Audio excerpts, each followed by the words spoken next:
here we go. What are we looking at here? I'll leave that for a little bit. Start a new.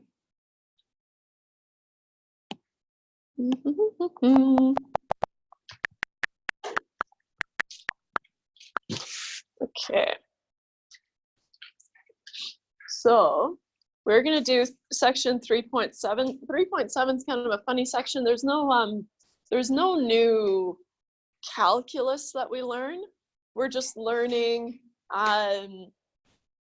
how these derivatives would be used in other sciences, right? And so here we learn how to do these things, but then in other sciences, so we start with physics, and then the textbook talks about there's chemistry examples, biology examples.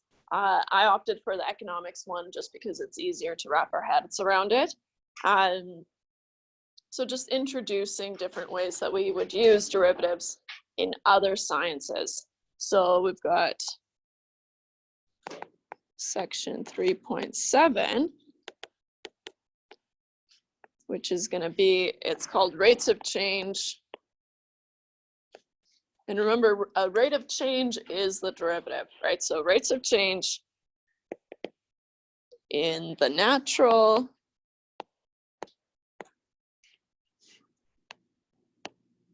and social sciences. There's even examples about how rumors spread and that kind of thing. So bring me some printouts.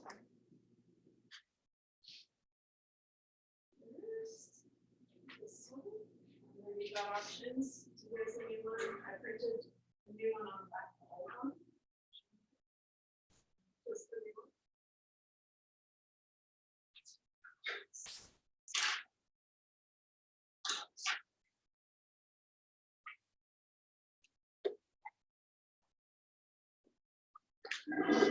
Okay. So like I said, in this section,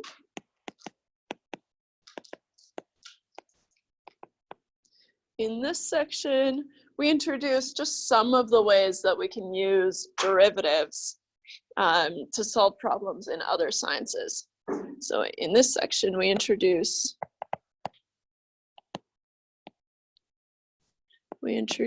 some of the ways we can use derivatives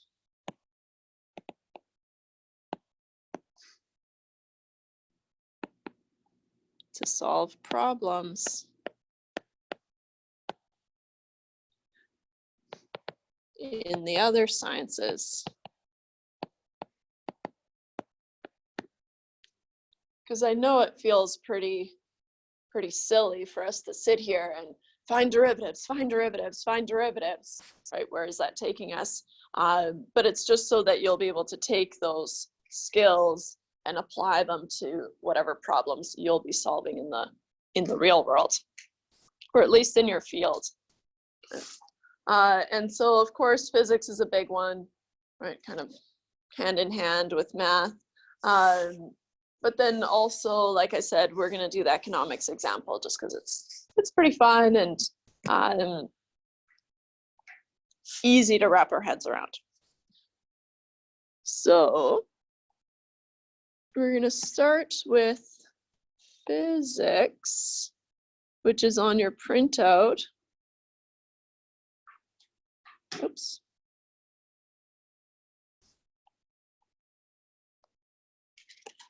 In fact, I don't think I need it so big on here, at least.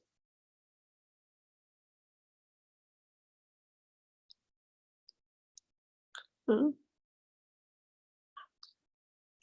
then there's another part that was on the next page, so I had to copy it separately. Don't forget about that one.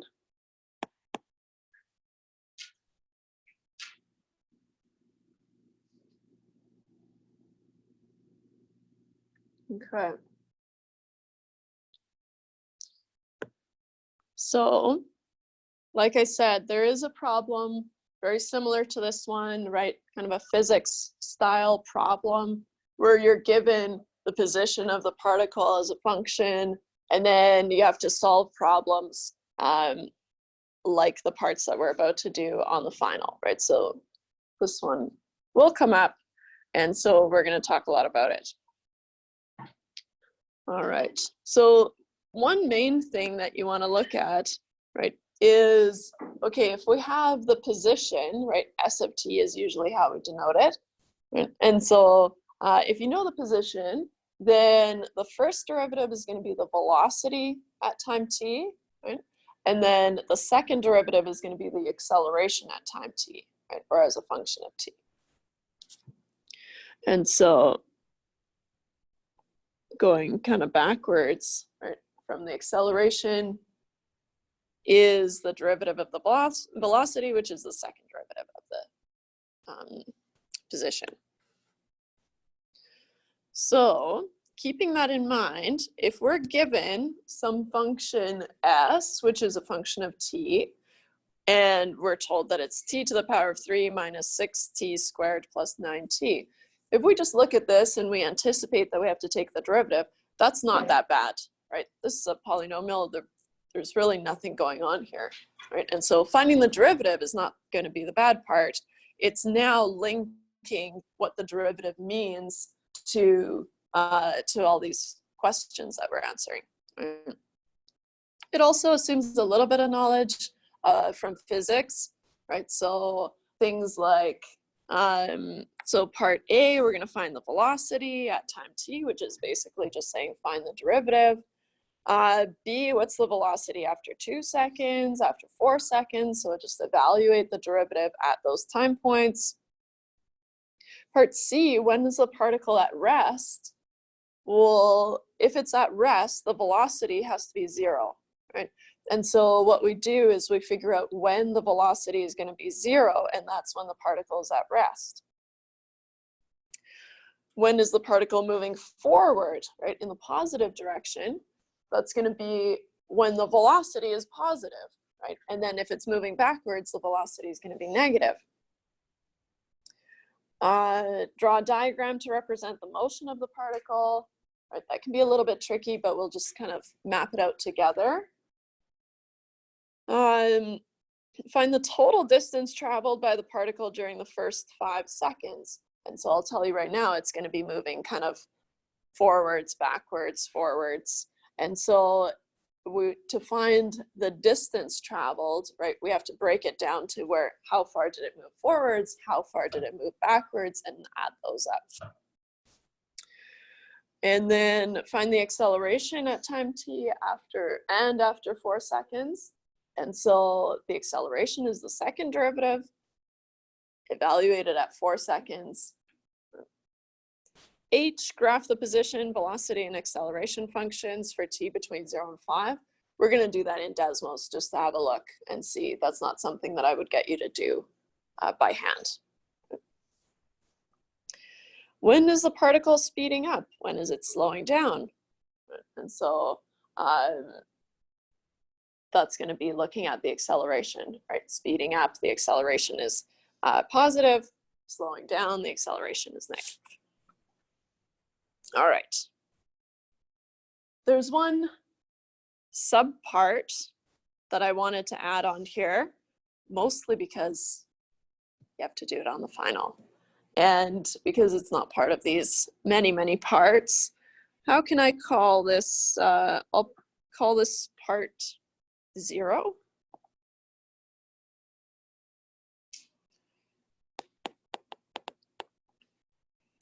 Find the average velocity between 2 and 3 seconds, right? So between two time points. It's not that this is a hard problem, right? You already know how to solve it. It's just that I want you to have seen it at some point. Find the average velocity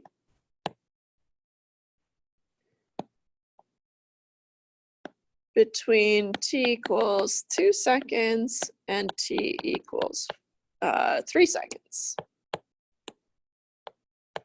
Something like that. average velocity, right, is going to be the change in the position over the change in time, right? So we're looking at delta S over delta T.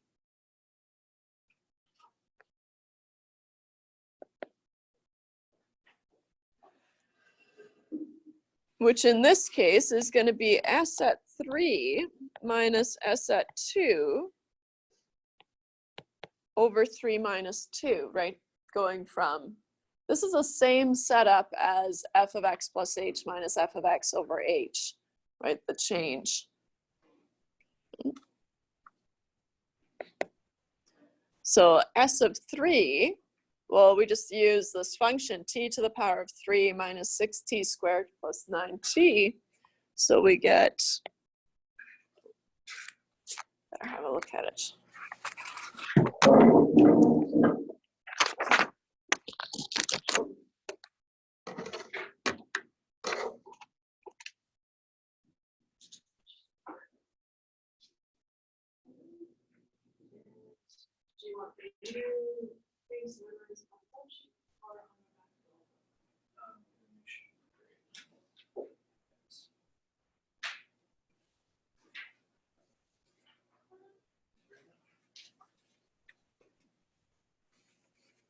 It's like a fun social experiment where you figure out what people prefer. I think we're at 50-50. New sheet. Oh, on the old sheet, thanks. Oh, okay. All right. So just evaluate this, right? We've got S of 3, which is going to be 3 to the power of 3 minus 6 times 3 squared plus 9 times 3. Minus S of 2, same deal, 2 to the power of 3 minus 6 times 2 squared plus 9 times 2 over 3 minus 2. It's just 1, so that'll go away.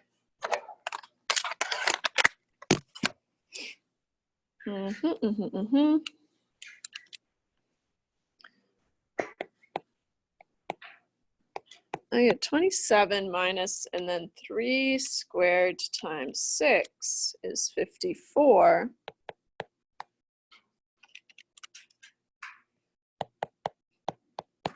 I heard it whispered. Plus 27 minus, and then 2 to the power of 3. I always doubt myself, but it's 8. And then 6 times 4, so minus 24. Plus, and then 9 times, oh, I almost did it wrong, 18. 9 times 2 is 18. Divided by 1, so I'm going to ignore that. Puts me at 27 minus 54 plus 27, 0.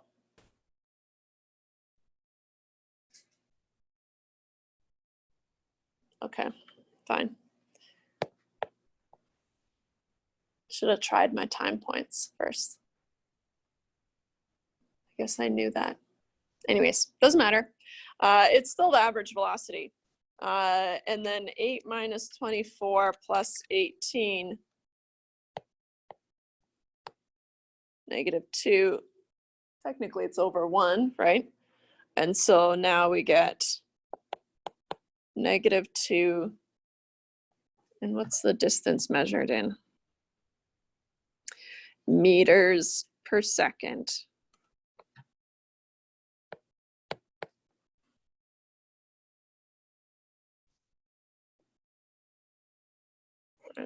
So like I said, nothing, there's no real calculus here. It's just math, right? Finding the average velocity. Now let's get into the rest of these parts. So we're going to find the velocity at time t. So if we jot down that S of t is t to the power of 3 minus 6t squared plus 9t. So what we have to find v of t, which is the velocity, which is going to be s prime of t.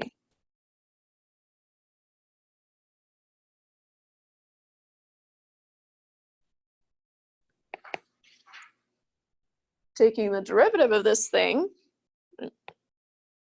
easy breezy, 3t squared minus 12t plus 9.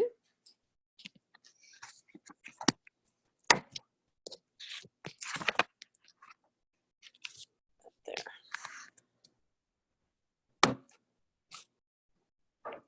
So this is the velocity at any time point t.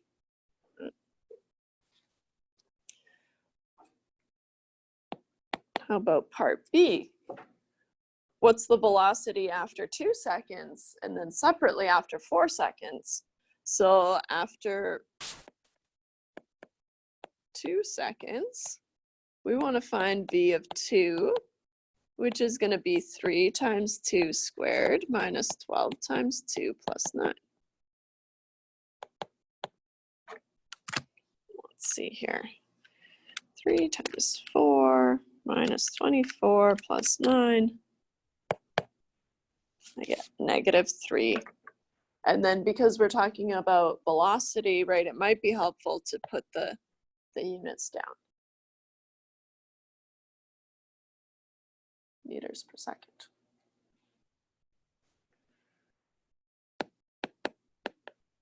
After 4 seconds, right, do the same thing at v of 4. So we get 3 times 4 squared minus 12 times 4 plus 9. 4 squared times 3 minus 12 times 4 plus 9 puts me at 9 meters per second.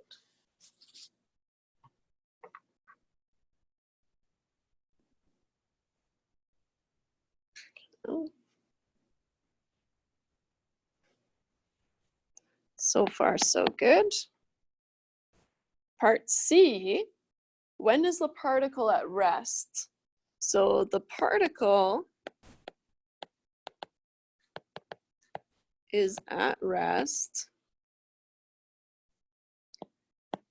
when v of t equals 0. Because then the velocity is 0. And usually that's when it's kind of taking a pause and turning around or something like that. If we imagine a curve, right, if we've got a maximum, a peak, then we know that the derivative at the top there is 0, right? And that's where it's changing from probably a positive slope to a negative slope or something similar.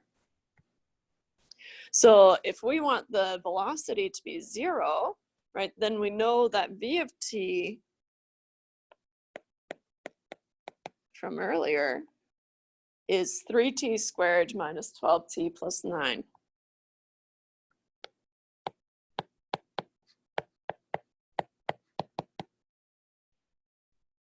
Right away, I see that there's a common 3 that I'm going to factor out, right? And so I'm going to have 3 times t squared minus 4t plus 3. T squared minus 4t plus 3 is easier to factor. And so I get 3 times t minus 1 times t minus 3. Has to add to -4 and multiply to +3.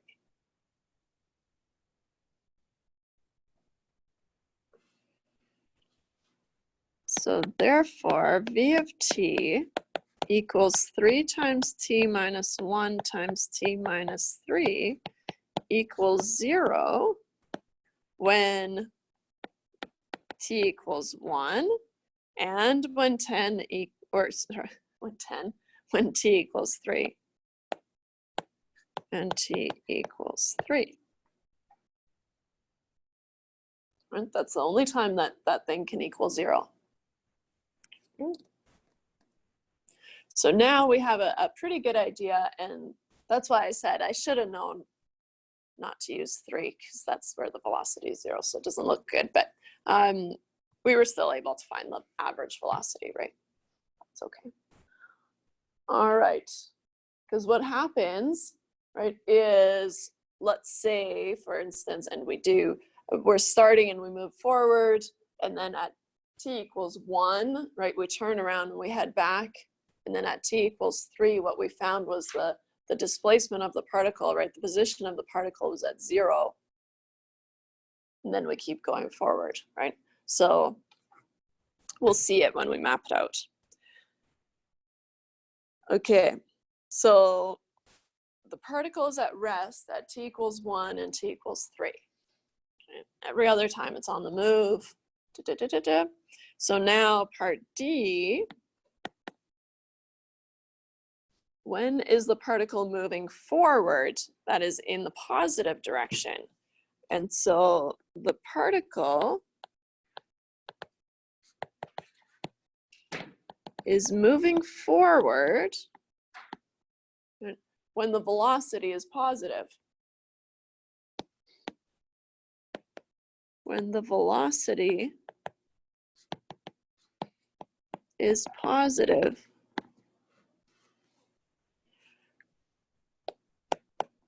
So that's when v of t is greater than 0.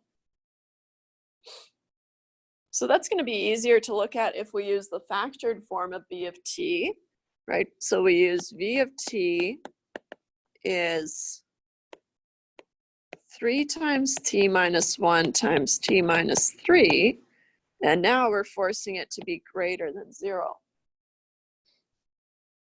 If we think about, okay, so we've got 2 values of t, right?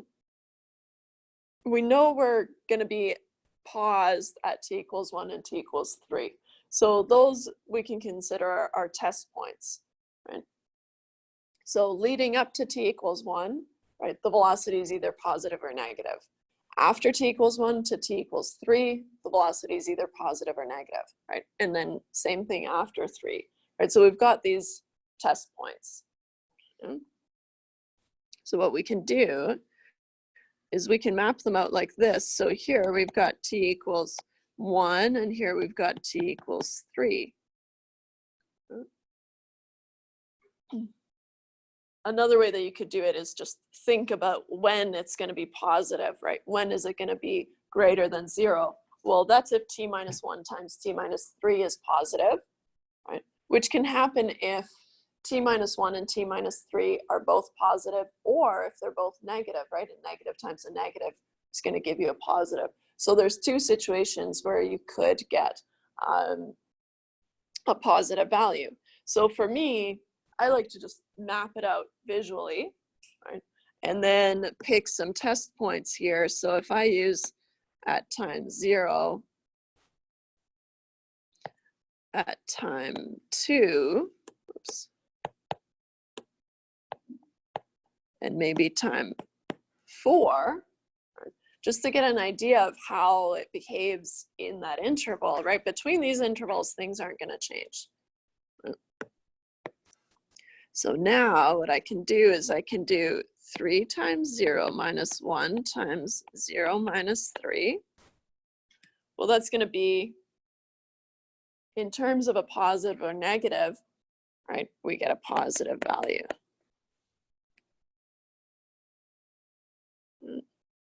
Doing the same thing at 2, right, using that as our test point, we can think about 3 times 2 minus 1 times 2 minus 3.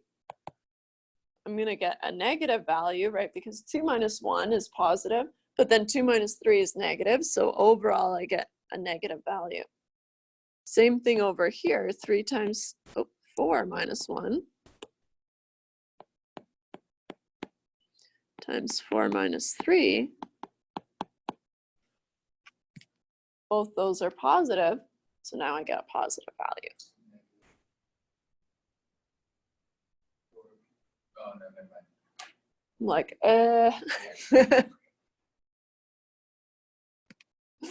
you had me worried there. So,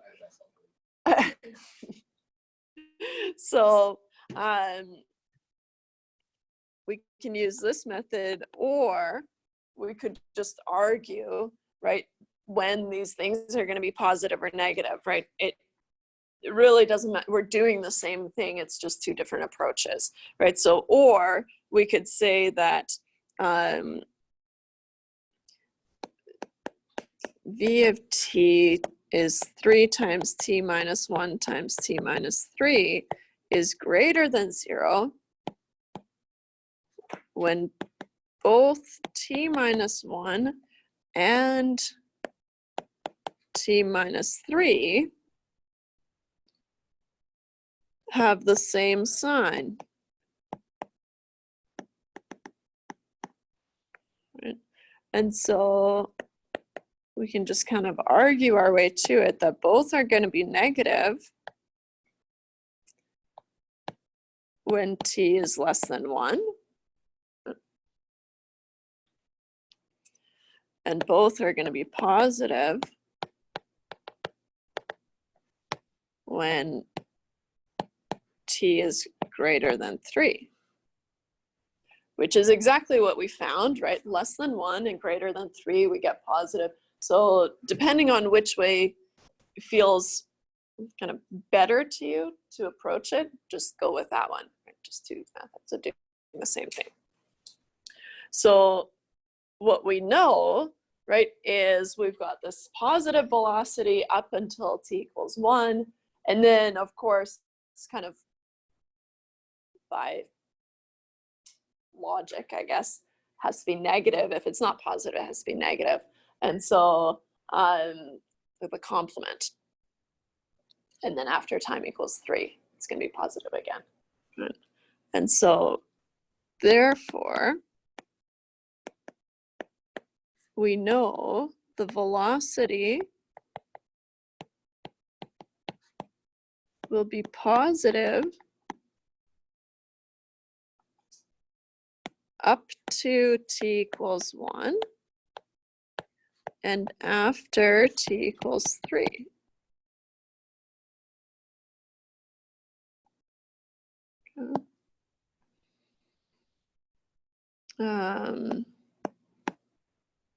We can also deduce that the velocity is negative between t equals 1 and t equals 3. That the velocity is negative between t equals 1 and t equals 3.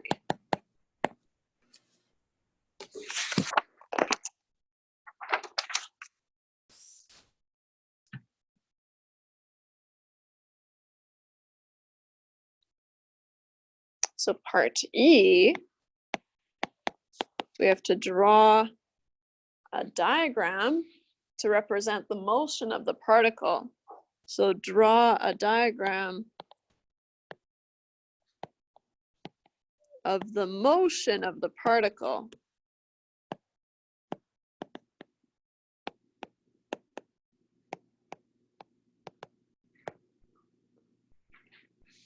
So if we think about just time being on this x-axis here, let's start the particle at time equals 0. And we decided that, okay, between 0 and time equals 1, we're moving in the positive direction. Right, moving this way. We also said that at time equals 1, right, we've got this pause, right? This is where it's at a standstill. And so what I know is I must have some sort of change in direction here.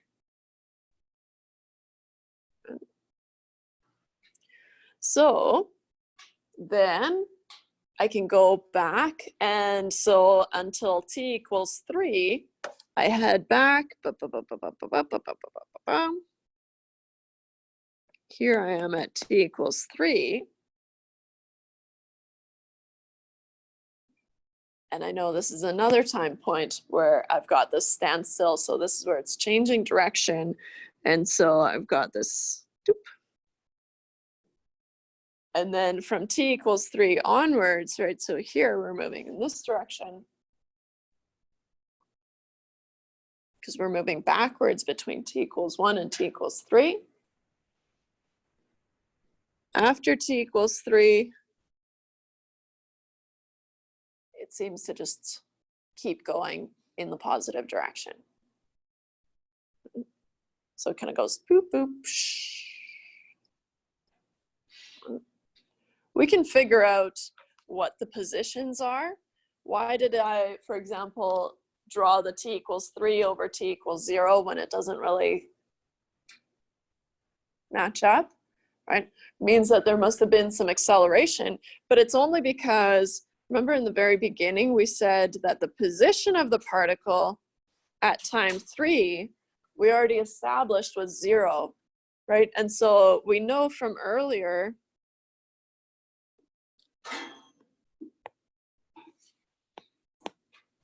S of 3 equals 0, so it must be back here at S of 0 is 0.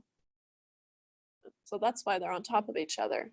So we could have figured out exactly how far out we've gone at each of these points. In fact, let's do t equals 1 just to have it under control, and then we can kind of know the distance between these points. So S of 1, now I've forgotten what S was, is 1 to the 3 minus 6 times 1 squared plus 9.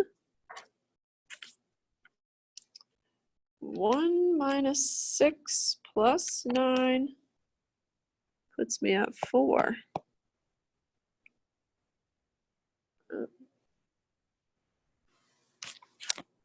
So what this tells me, right, is I went a distance of 4 meters between t equals 0 and t equals 1.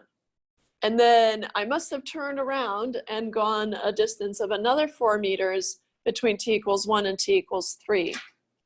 So it seems to have moved a little bit faster between time 0 and 1 than it did in between 1 and 3, right? Because it moved the same distance in a longer time.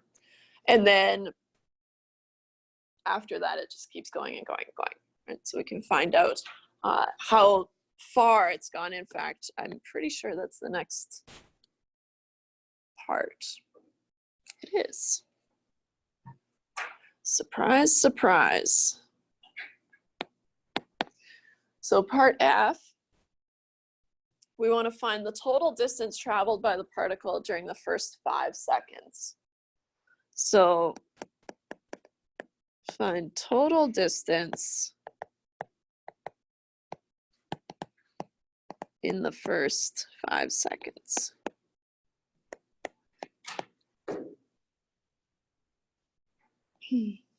So now we're kind of taking this and we're chopping it off at t equals 5. Figuring out how far it's gone. If we didn't have it drawn out, right, now that we've drawn it out, it's a little bit easier, but making that drawing is not easy to do on your own, right? And so what we want to do is we just want to think about, okay, if I know where the velocity is positive, right, and where it changes to be negative, then I want to look at the distances for each of those blocks individually, right? Because I want to figure out the distance on its own. So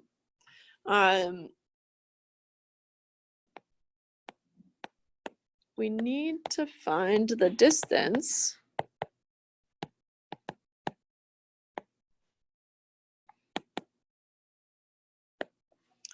traveled between t equals 0 and 1, t equals 1 and 3, and t equals 3 and 5, right? Because that's where we're chopping it. We're only interested in the first 5 seconds individually.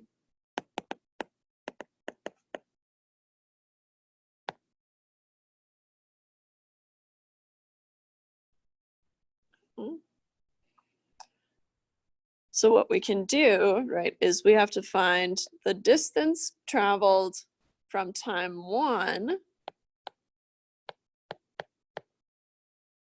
or from time 0 to time 1. We've already done these calculations, so we'll just steal them, right, is going to be 4 minus 0, which is just 4 meters. Doing the same thing between 1 and 3, right? That's going to be S of 3 minus S of 1. Oops. S of 3 minus S of 1, which we found earlier. S of 3 is 0 and S of 1 is 4. So now 0 minus 4. But because we want to know the distance, right? We don't have a distance of -4. Distances are always positive. So technically the first one should have been wrapped up in absolute value brackets because it's the distance, right? And not the displacement. And so here, right, what we do is we put absolute value brackets around all of these. If we're moving in the positive direction, it's not going to matter. But if we're moving backwards, right, that's where it's going to matter. So we've still traveled a distance of 4 meters, which we can see from our little graph, right, that it's the same distance, and knowing that the position was 0 at time equals 3. So then we've got S of 5 minus S of 3. The only one we have to find is S of 5. Maybe I'll put it on here. S of 5 is 5 to the power of 3 minus 6 times 5 squared plus 9. 5 to the power of 3 minus 6 times 5 squared plus 9.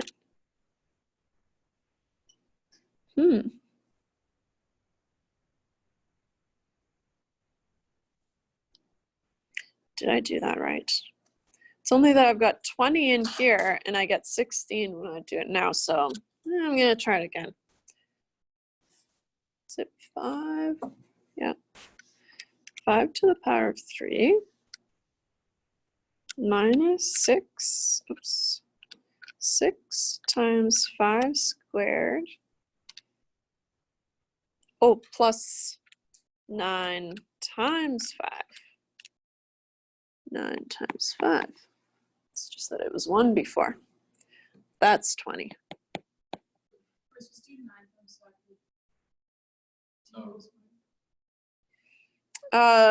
So at S of 1, is that the one you're looking at? It was technically 9 times 1. That's why I missed it. Yeah. So I was going off of that one, but. Phew. So now we've got 20, oops. 20 minus 0 is 20 meters. So then the total distance traveled in the first 5 seconds is going to be 4 plus 4 plus 20. Therefore, total distance is 4 plus 4 plus 20, 28 meters in the first 5 seconds. This thing's cooking.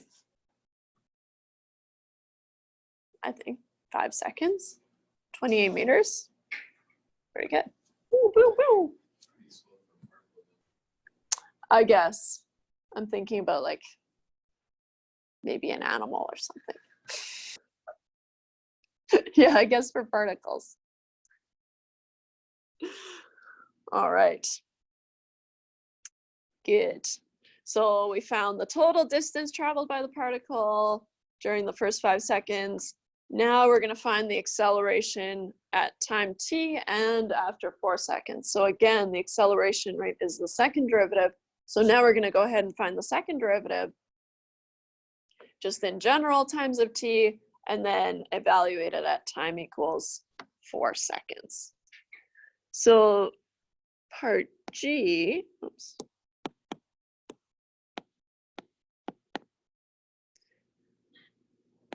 We want to find the acceleration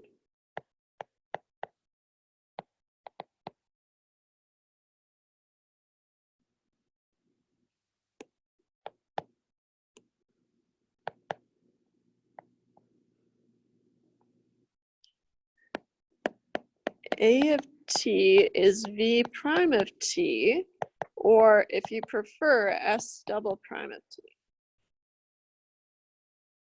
But since we've got v of t, we can find v prime of t is going to be, where's our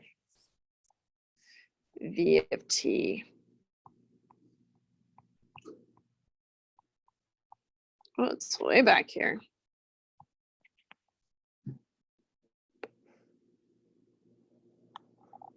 I'm going to steal it.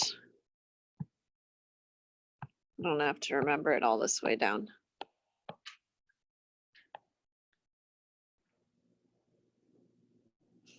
Oh, that's v of t. Because I had to grab it.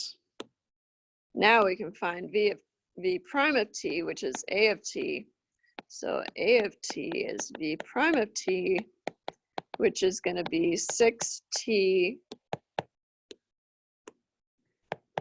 minus 12. That's going to be the acceleration at any time point t. So now we can find the acceleration at 4 seconds, or after 4 seconds.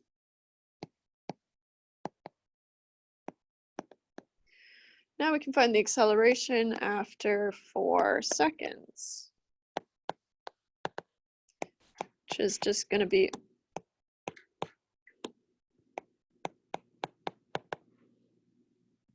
a of 4. 6 times 4 minus 12. I get 12. And then acceleration, meters per second squared. When we started talking about derivatives, right, what we said was, okay, well, derivatives are actually kind of helpful for figuring out what our units should be, right? Because here, so the position is in meters, right? The first derivative is in meters per second, right? So 1 power of seconds. And then acceleration is in meters per second squared, right? And so now that's saying that I've taken the second derivative of the position. So it's just kind of, they're linked. Okay.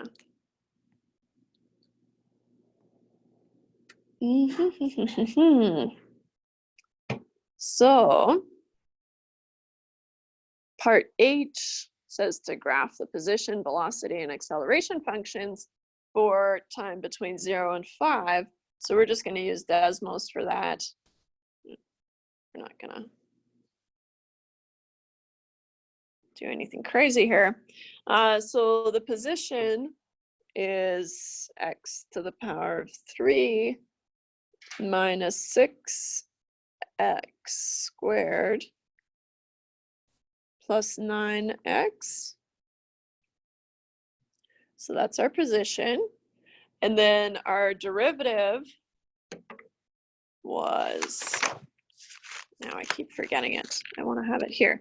So 3x squared minus 12x plus 9.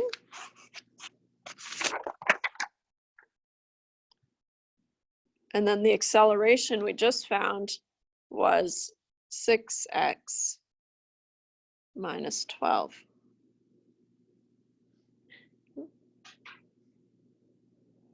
So the red one is our first derivative. Here, I'll zoom in a little bit. I think we wanted a window of 0 to 5. I wonder how I can, oops.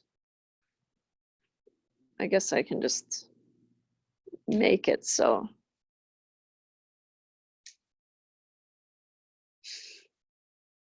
I don't know. I'm not the best at using Desmos. I think I could force it to have some sort of window, but anyways. So the red line is our first derivative. The blue function is our velocity. I said first derivative. I didn't mean it. The red line is our original function. The blue line is our first derivative there. And then the green line is our acceleration or our second derivative. And so we've graphed it. And then the follow-up question is, when is the particle speeding up? When is it slowing down? And so it looks like the acceleration is positive after time 2, but we wouldn't go that far, right? If you can have a good handle on those velocities and just knowing that the acceleration is the second derivative, that's good. All right. Questions about that one?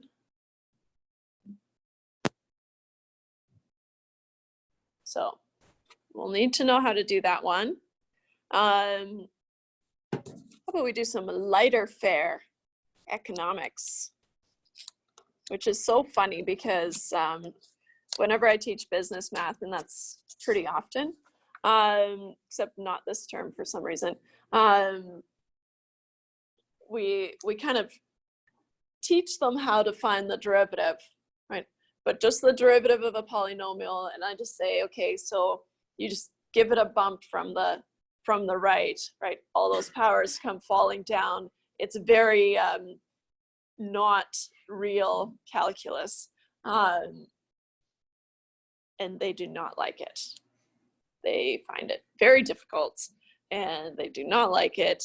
But now that you guys know how to find the derivative of a polynomial, right, which is actually very simple, these problems are a piece of cake for you guys, right? And so that's what's pretty cool about knowing, you know, how to find the derivatives of these things, because a lot of people find it very difficult. So you guys have it under control. All right, so I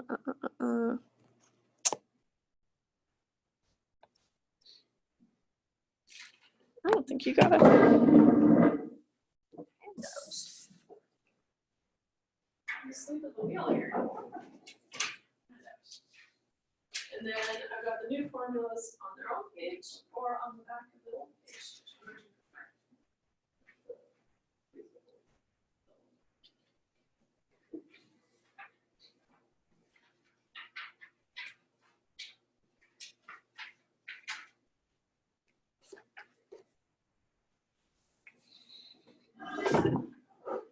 Okay. So like I said, the textbook goes through and has all these kind of very elaborate problems, more physics problems, chemistry problems, biology problems. I opted for the economics.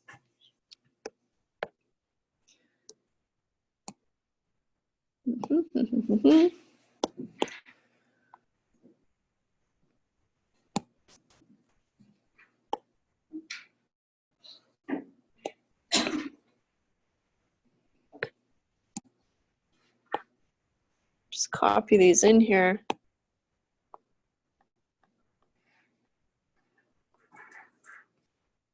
Okay. There.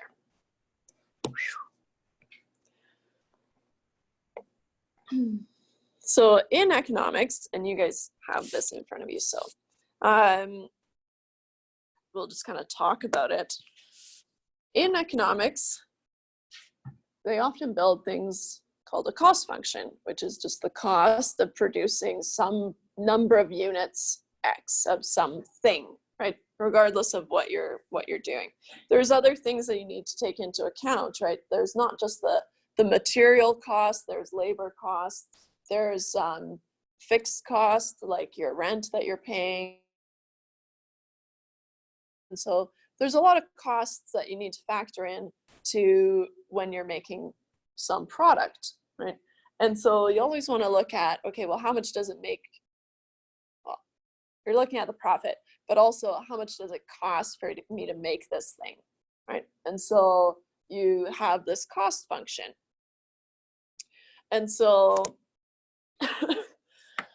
if we're given a cost function, right? Then what we can do is we can think of that as a curve, right? So just like before, where, okay, we can figure out the cost to produce, you know, between 5 and 6 things, and then we can decrease that distance to figure out the cost of producing 5 things, right? Zeroing in on the cost of 5 things.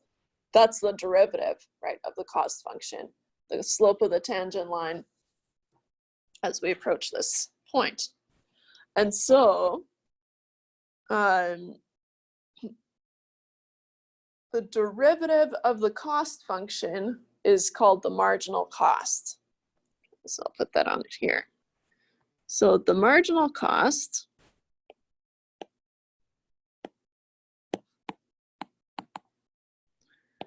is the derivative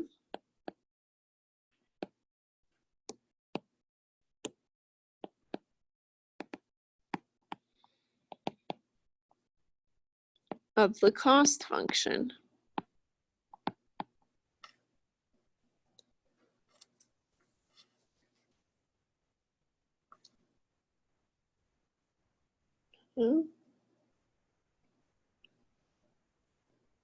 So if we're given some cost function and we're asked to find the marginal cost, what we're actually asked to find is the cost of producing exactly this many units, right? And so it's an instantaneous rate of change, right?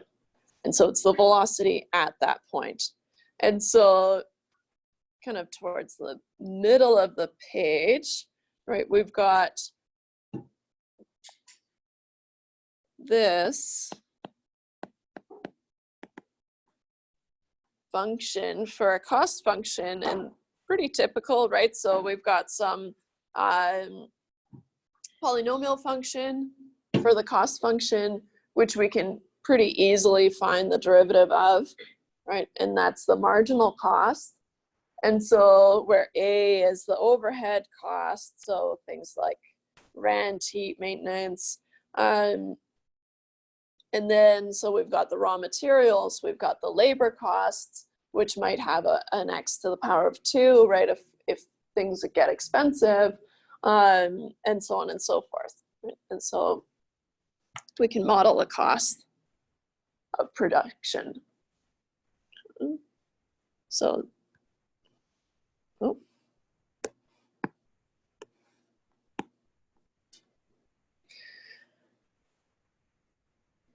Then they work through an example where we're given the cost function, right? So it's going to be 10,000 plus 5x plus 0.01x squared. So that's the cost of producing 1 unit of x. If we take the derivative of that, right, then we have the marginal cost. So here, the marginal cost, we already said it, but is going to be c prime of x.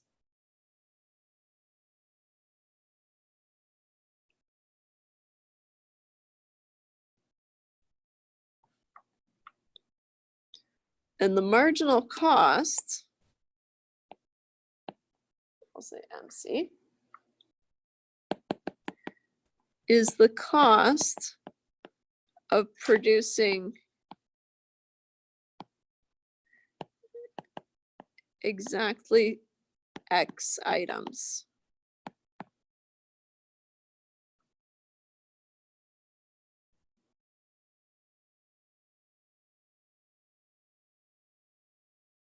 And so then you can figure out, okay, if I'm going to produce exactly 500 items, 100 items, whatever, I'm going to put that into my marginal cost function to figure out what the cost per item is at that point, right? Because what you might imagine is if you've set up a factory, right, but you're only producing 3 items, that's going to be very, very expensive, right? And so the cost per item is going to change as the number of units that you're producing changes, right? You might hit a point where it gets more expensive, right? Because you're running out of materials and materials are becoming more expensive, or things like that, right? But we can model that with the marginal cost. So Marginal cost is just the cost of producing exactly that many items. And it's also going to be the predicted cost of producing the next item after that. So if we're talking about the cost at 500 items, right, then the $15 that they found per item is going to be the predicted cost of producing the 501st unit. So I pulled in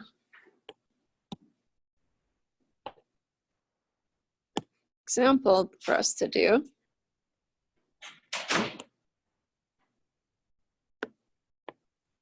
So if we're making jeans, right, so suppose that the cost in dollars for a company to produce X pairs of a new line of jeans is 2,000 plus 3x plus 0.01x squared plus 0.0002x to the power of 3. So we have,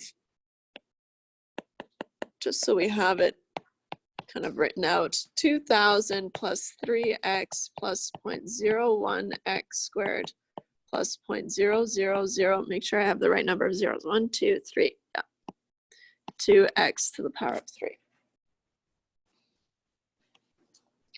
Part A, I want to find the marginal cost function. So the marginal cost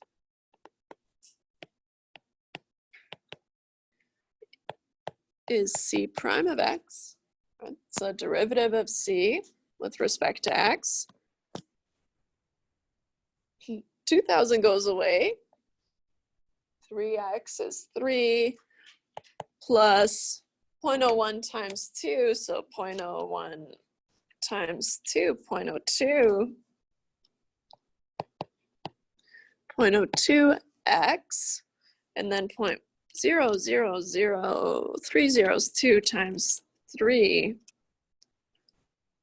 Of course, I get 0.123. 3 zeros followed by 6x squared. So that's our marginal cost function.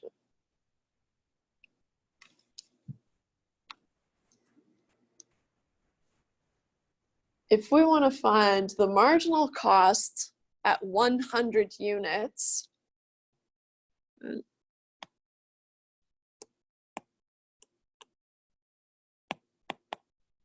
we want to find C prime at 100 units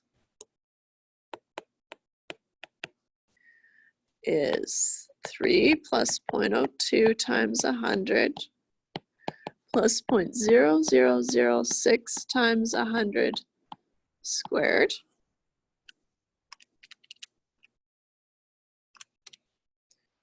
Plus 0.02 times 100 plus 3. 11, presumably dollars, if you want to put units on there.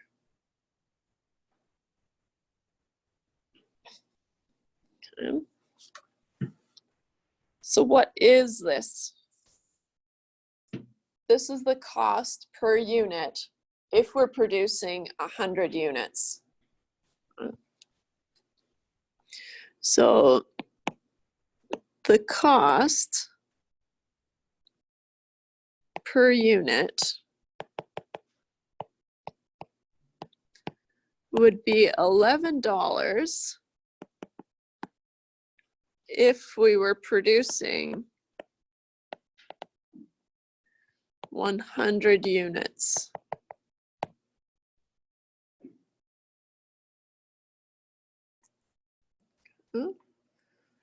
And what's it predicting? It's predicting, so this is our best guess at what it would cost to make the 101st, 101st, yeah. I don't know why I said 101th. Although, yeah, I don't know, it doesn't sound that bad. No, I think it's 101st. So this is also the predicted cost of producing the 101st unit.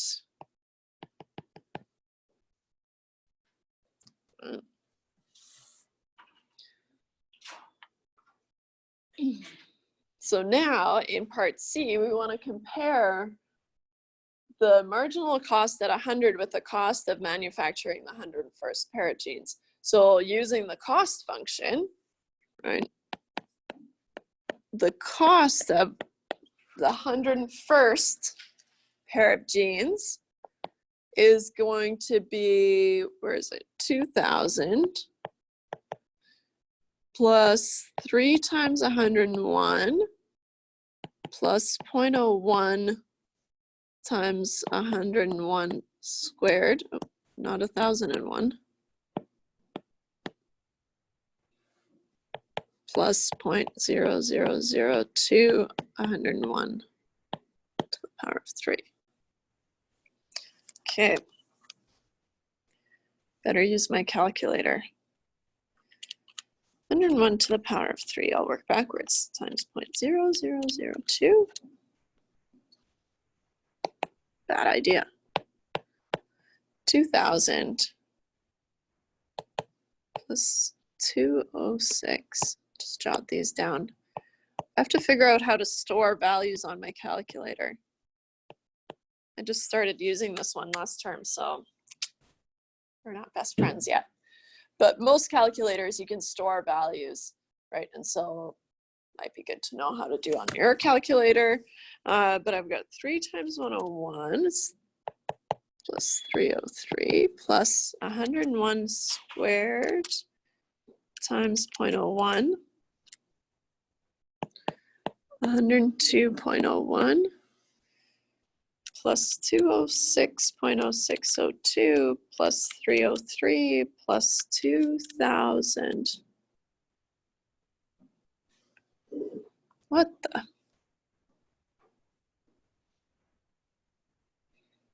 Oh, minus the cost of the 100th unit.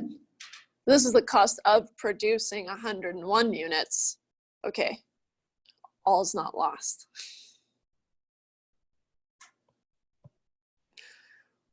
101 unit versus if we subtract the cost of 100 units, that would be the cost of producing the 101st unit. Okay. Okay, we're still on track. I get 2,611.0702. Because it's money, you can just go to 2 decimal places. But I like to keep all my decimal places till the end anyways. The cost out of 100, same deal, 2,000 plus 3 times 100 plus 0.01 times 100 squared plus 0.0002 times 100 to the power of 3. Do that song and dance again. 2,000 plus 300 plus 100 squared times 0.01. Oh, of course. And 100 to the power of 3 times 0.0002. So I get plus 100 plus 300 plus 2,000. The cost of producing 100 units is 2,600. Therefore, the cost of producing the 101st unit is the cost at 101 minus the cost at 100, which is going to be 2611.07 minus 2600, 1107. which is close, but not exactly what we found with our predicted value, right, with the marginal cost.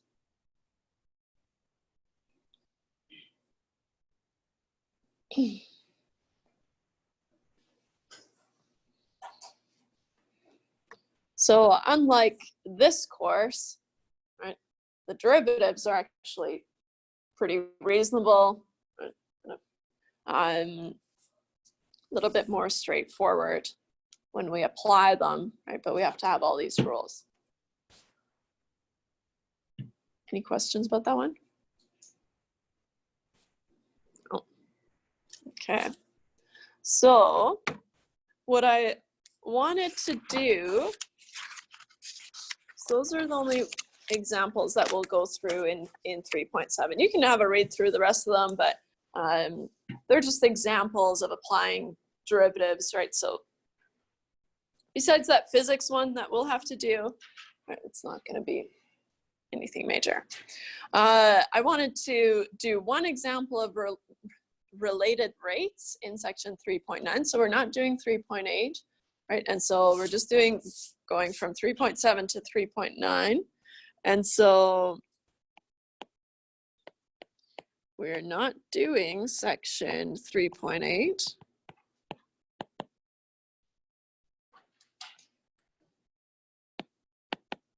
And 3.9 is on related rates.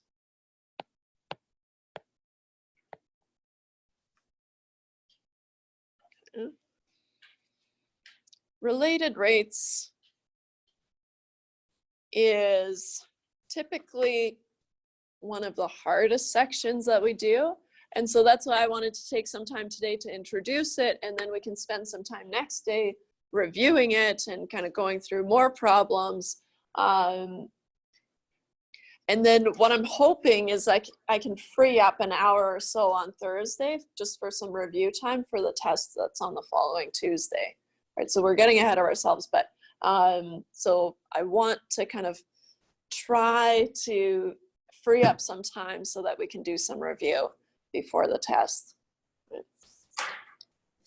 So related rates, what a beast. You'll see. It's only tricky because usually you have to figure out how two things are related.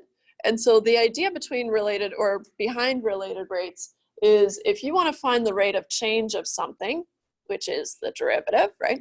But you want to find the rate of change of something, but it's very hard to measure and you can't actually figure it out.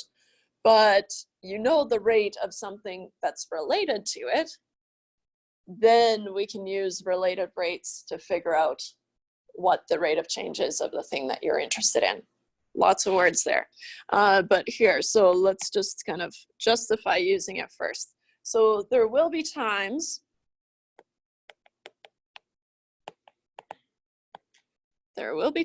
when finding the rate of change,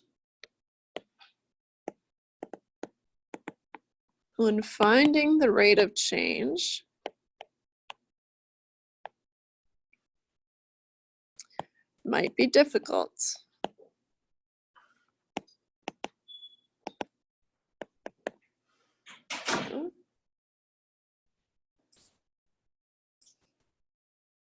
This is not for us on the calculus side. This is for us on the real world applied side.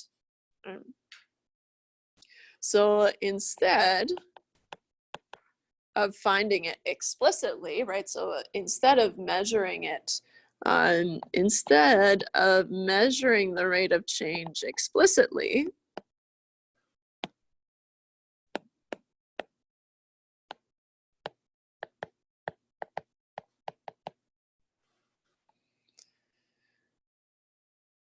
we can use related rates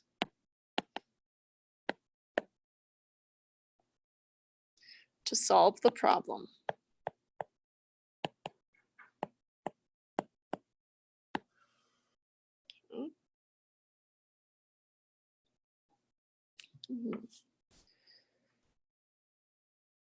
So the procedure is that we're going to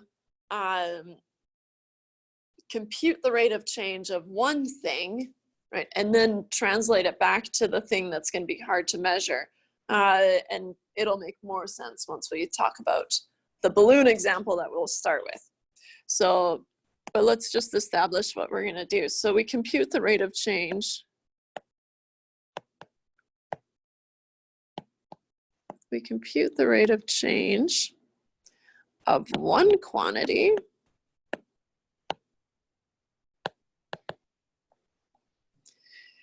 in terms of the rate of change,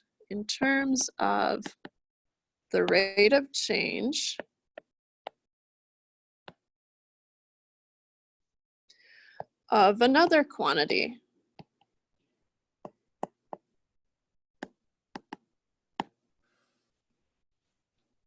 And I'll put in brackets, or I'll add in brackets, which may be more easily measured.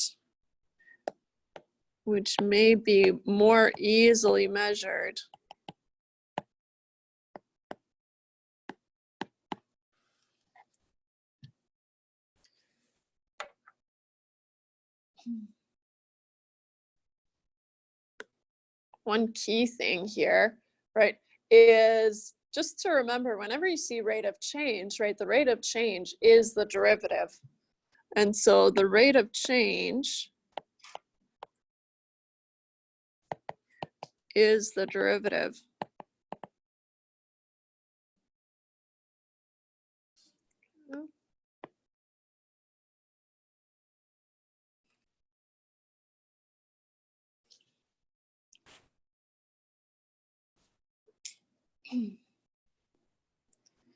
So in terms of the steps that will follow, there's really only two steps, but they're kind of major. So we first find an equation.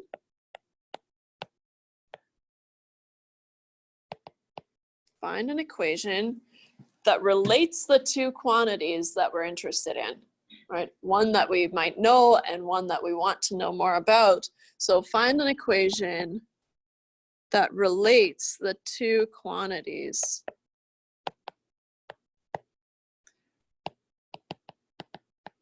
That's the hard part, right? Figuring out what equation relates the two. Second part, use the chain rule. What? Too easy. Use the chain rule to differentiate both sides. To differentiate both sides.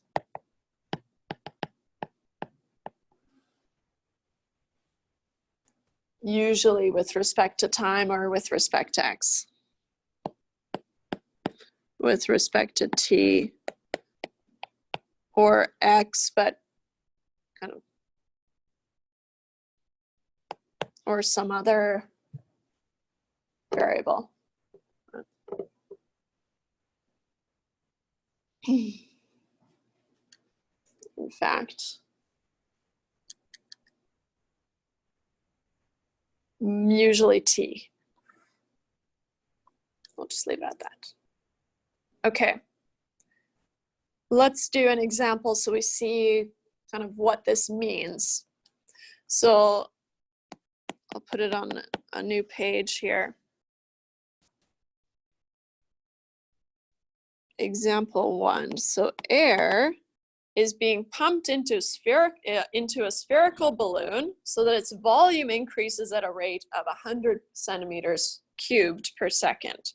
So air is being pumped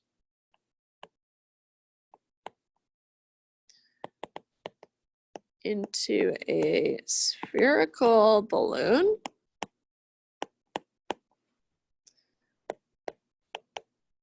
so that its volume increases at a rate of 100 centimeters cubed per second. Okay, so now we have a rate of the rate that the volume is increasing. And we want to find how fast is the radius of the balloon increasing.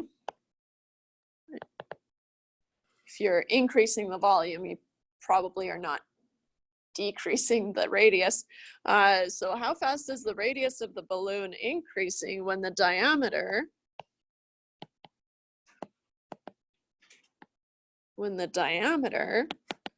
is 50 centimeters?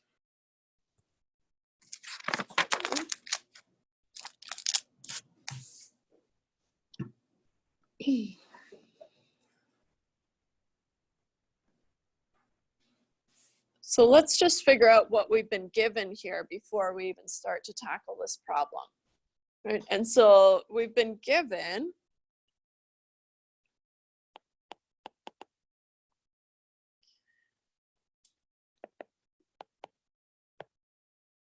the rate of change or increase, maybe I'll call it rate of change.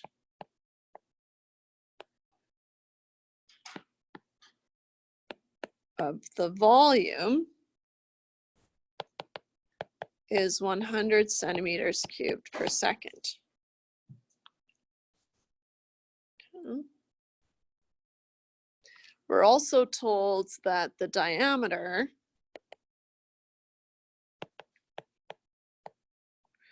is 50 centimeters.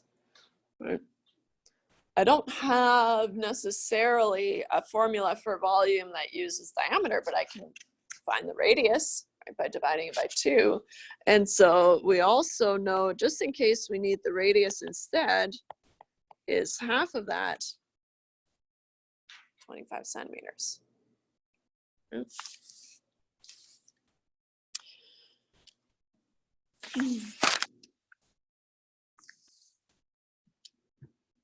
So what we're given, right, if we know the rate of change of volume is 100 centimeters cubed per second, right, this is the rate of change with respect to time, right, because it's per second. So how we can write this is we've got dV dt, we're told, is 100 centimeters cubed per second.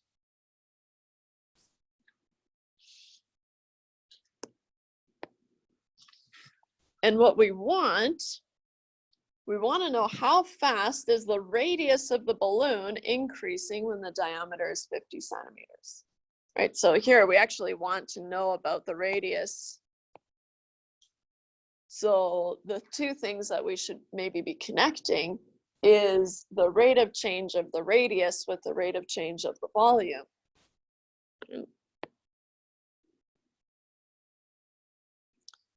So we want to find the rate of change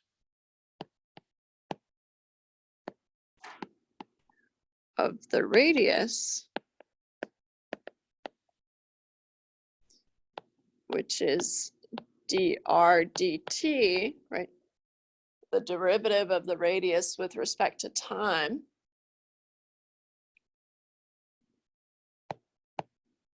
when r is 25 centimeters. So we know dV dt is 100 centimeters cubed per second, and we want to find dr dt.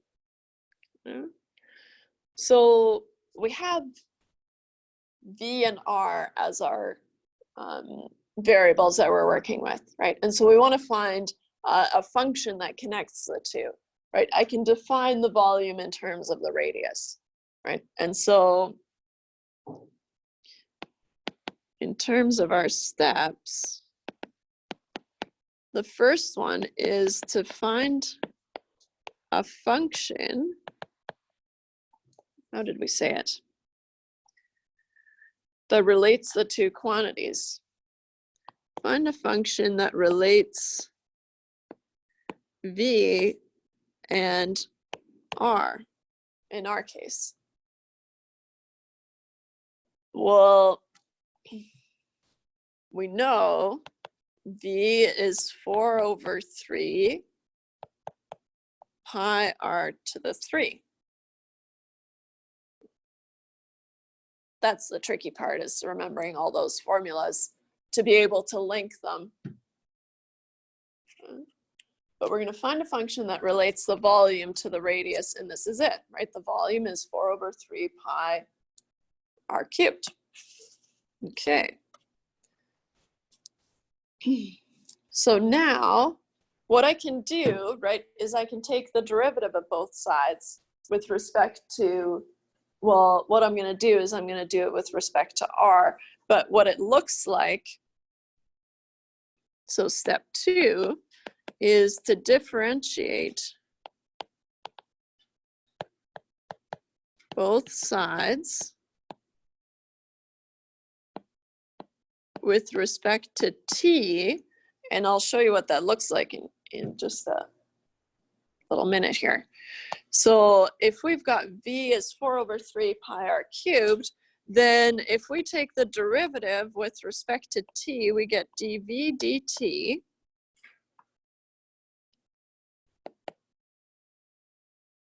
which, if we're just looking at v, right, v is a function of r, right? So what I can do is I can split up v into a function of r and dv dt into dv with respect to r, and then dr dt, because I can cancel these and get back to where I started, right? And so I can split this up. I'll erase these cancellations because they're not happening, right? But since v is a function of r,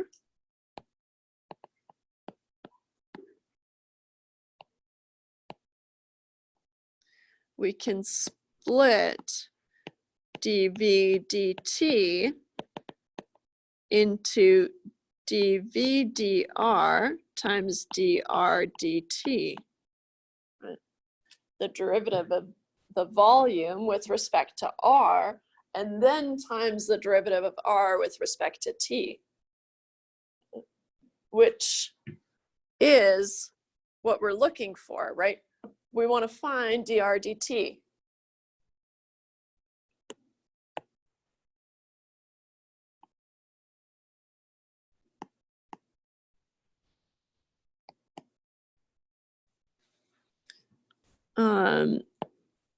The rate of change we want to find. So there it is. So that's how we're going to shake that out, because we can take the derivative of v with respect to r, right, because it's in there explicitly. And then we've got dr dt, which is just going to stay dr dt, and then we can solve for it. Okay. So if we start down here, giving myself a little bit more room, dv dt, we said was dv dr times dr dt. The derivative of v with respect to r, right, that's this portion here.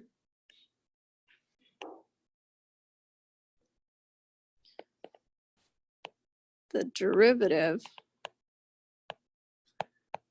of v with respect to r.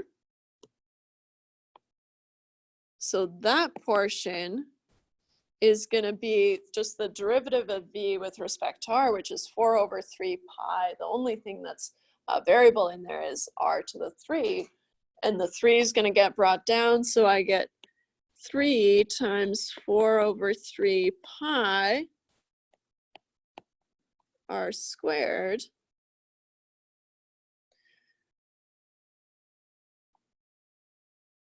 times dr dt.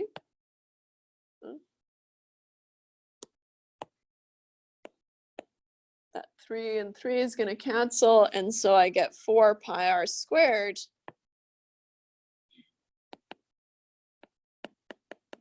4 pi r squared times dr dt is dv dt.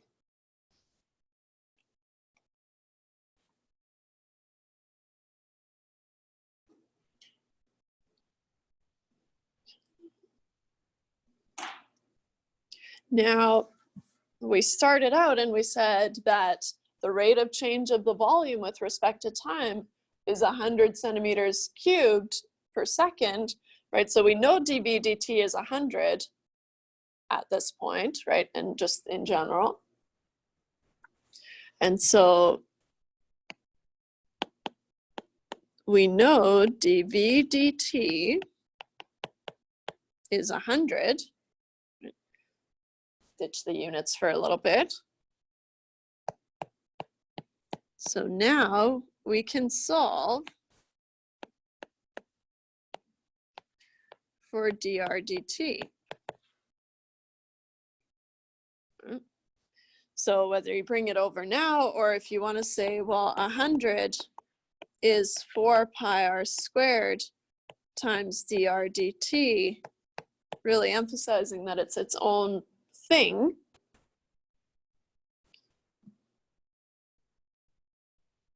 I can solve for dr dt, or yeah, let's do that. Dr dt, or I could just plug in r is 25 right now, right, and solve for dr dt that way. But dr dt, if I divide both sides by 4 pi r squared, I get 100 over 4 pi r squared.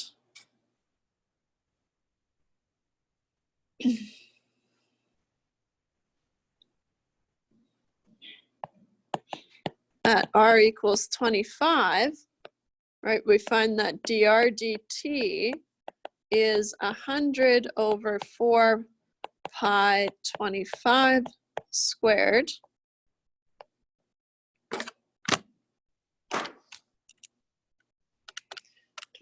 Squared times pi times 4, 100 divided by that guy. I get roughly dr dt 0.012732395545, roughly.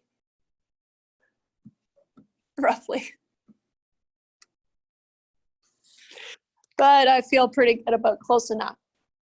Right. So what does this tell us? Right. This means that the rate of change when the radius is 50 centimeters, right, for the radius is going to be 0.0127. Let's just cut it there. Right. In terms of units, right, we've got the radius over time, so we've got centimeters per second. Think of seconds. And therefore, the radius of the balloon,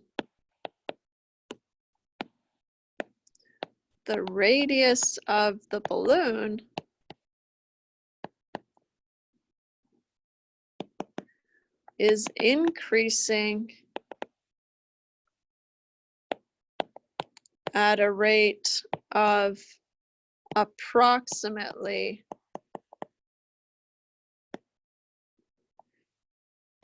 0.0127 centimeters per second. Okay.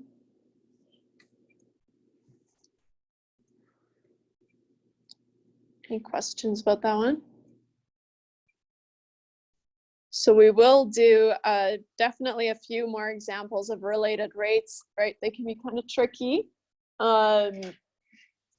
just to kind of map out. I think the hardest part is figuring out, well, what you're given, but also the function that's going to relate the two quantities that you're interested in, right? Once that is established, then it's not so bad, right? Then you can find the derivative and you plug in things that you know, and then you're done, right?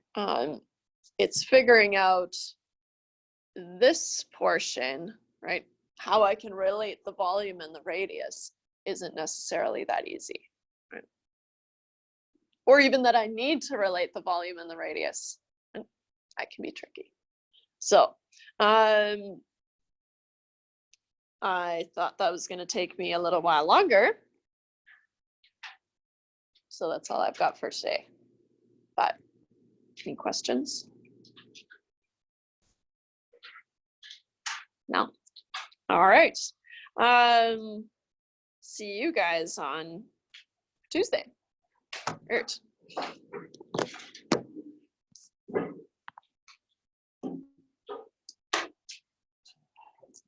Bye, too.